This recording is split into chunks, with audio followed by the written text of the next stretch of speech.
Good morning, good afternoon, and good evening. From the beautiful city of Toronto, Ontario, Canada, hearing the beautiful sounds, hearing the beautiful dogs barking, all that. So I'm here to talk about space travel, but not only any type of space travel, but a space travel that recently there was funding for. And that is going to Alpha Centauri. You know?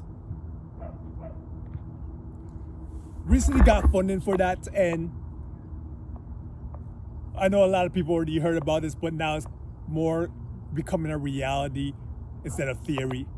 And what they're planning to do is solar sails, planning to with lasers. So at least from the footage I've seen, they plan to use like satellites to shoot lasers to a type of solar sail that will go like 1/10 the speed of light. I may be wrong about that, but a certain percent of the speed of light to get to Alpha Centauri, easy for me to say, in about 20 years or so. But they don't only want to do that, but they want to get information. So to go to that planet, get information to bring back to Earth. But they want to bring back to Earth before a certain time.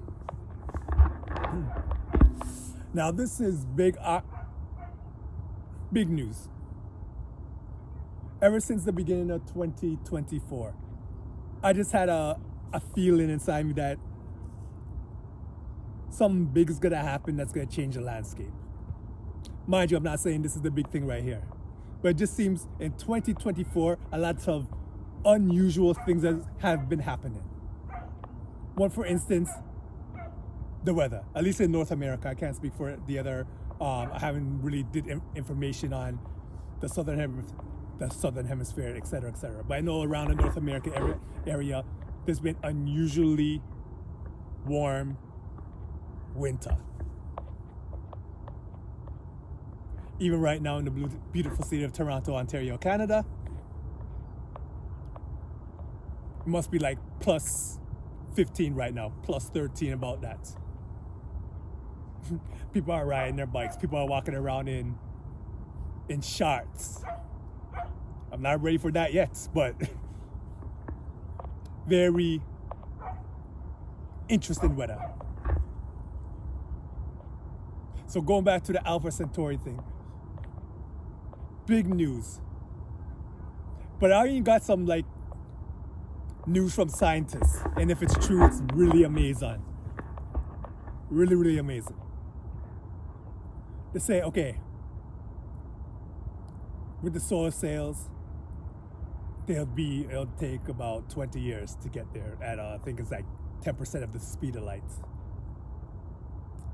But a few scientists also say, okay, if we were to make a craft that can go the speed of light, or 99% the speed of light, it'll take about 3 to 4 light years.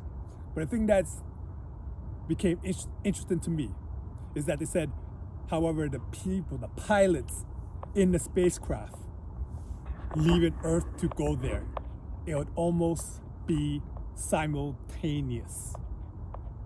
Meaning, to get there wouldn't feel like a 4 to 3 year journey. It would be almost instant. Even though 3 to 4 years would have passed. Which is really an amazing thing of how time dilutes the further you go away from Earth,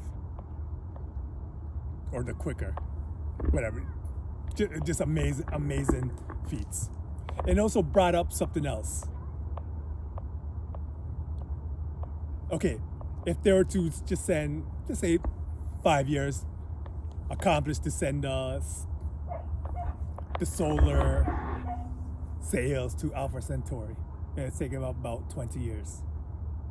And just say during them times of 20 years, some type of invention comes where they have a craft that can go like the speed of light to, and they send that same craft to Alpha Centauri. And it takes them whatever 2-3 years, while the other ones. So that craft goes to Alpha Centauri, makes it there, passes the solar sail.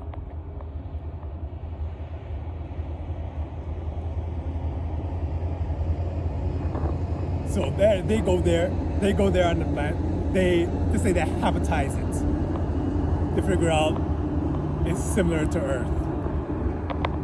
You can breathe, all that stuff.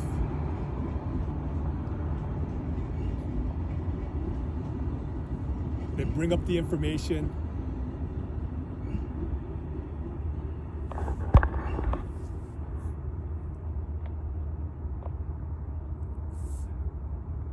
They found like a quick way to send it, and they send it back. And then, you know, they're making a colonizing, however long it takes. They end up colonizing it. And then whatever time, finally the solar sails come.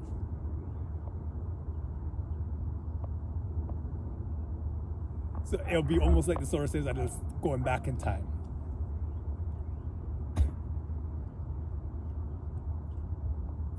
So they see that, who knows, maybe it'll be generations or something, and they come back and they're wondering what that is. But the reason why I mentioned that, because it just seems like the way how just time changes once you leave this bubble called Earth. And I even thought of another thing, like if they were to just send a crew with a spacecraft going to Alpha Centauri, and not even the speed of light. They managed to have a craft that goes to the 10th of the speed of light, and the whole crew that's going up there. Then while they're on their way to Alpha Centauri, years go by. Then here on Earth, they figure out a way to bring another craft that goes to the speed of light going to Alpha Centauri, and that craft goes there first. And who knows how time really dilates or whatever. Just say it's a lot quicker, or no, a lot longer when they get there. So it comes to like they end up colonizing Alpha Centauri with a bunch of people, and through you're at the point where there's evolution, and they end up looking different. But during this time, the original spacecraft that was going at like the 10th of the speed of light come to the planet. Now to them, they come to the planet thinking, oh, there's habitants here. But in reality, those are the same habitants from Earth, but they just went into another craft that came to Alpha Centauri a lot quicker. Now that's mind-boggling right there. But like I said earlier before with this whole Alpha Centauri, it just seemed like 2024 is just something to keep your eye on. Because it just seems like something out of the ordinary is just ready to burst. This Alpha Centauri thing is just the beginning. Who knows what else ails in the future. So anyways, thanks for listening. And for all the people from the east, west, north, south, stay blessed. Bigger news in Alpha Centauri maybe. And stay more blessed.